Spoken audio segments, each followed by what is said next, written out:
একটা গ্রামে বাস করত একজন শিক্ষিত পরিশ্রমী কৃষক। নাম ছিল জয়ন্ত।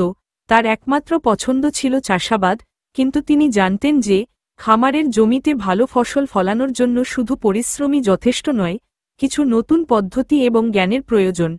রাতে কাজ করে বাড়ি ফেরার পথে এক বিখ্যাত কৃষি বিশেষজ্ঞের সঙ্গে তার দেখা হয়। সেই বিশেষজ্ঞ তাকে বলেন, তুমি যদি আধুনিক কৃষি পদ্ধতি ব্যবহার কর, তবে তোমার ফসলের ফলন অনেক বাড়বে। জয়ন্ত ভাবলেন, এটা তো সত্যিই কাজের কথা, তাহলে আমি এই নতুন পদ্ধতি শিখে কাজে লাগাবো। পরের দিন সকালে তার বন্ধু শৈলেন তার বাড়িতে যায়। তার বন্ধু শৈলেশ তাকে বলল, কি দরকার নতুন পদ্ধতি?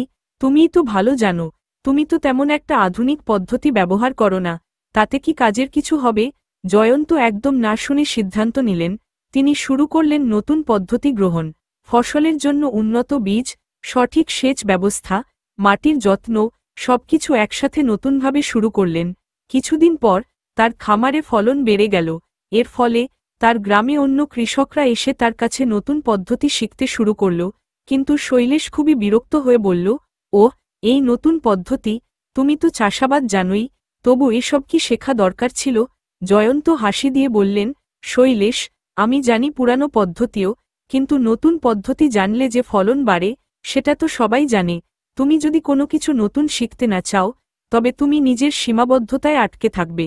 শিক্ষা কোনোকালেই পুরানো হয় না। তাহলে তো আমি আধুনিক কৃষি পদ্ধতি শিখেই ভালো ফলন পাচ্ছি। তারপর শৈলেশও ধীরে ধীরে বুঝতে পারলেন, যতই অভিজ্ঞতা থাকুক, নতুন কিছু শেখার কোনো বয়স নেই। এই গল্প থেকে শিক্ষাটি হল, নতুন ধারণা গ্রহণ করা, নিত্য নতুন কিছু শিখতে ইচ্ছুক থাকা এবং উন্নতি করার জন্য চেষ্টা করা অত্যন্ত গুরুত্বপূর্ণ। জীবন কখনো থেমে থাকে না, এবং যত বেশি কিছু শিখতে থাকবেন, ততই আপনার জীবন উন্নতির দিকে এগিয়ে যাবে।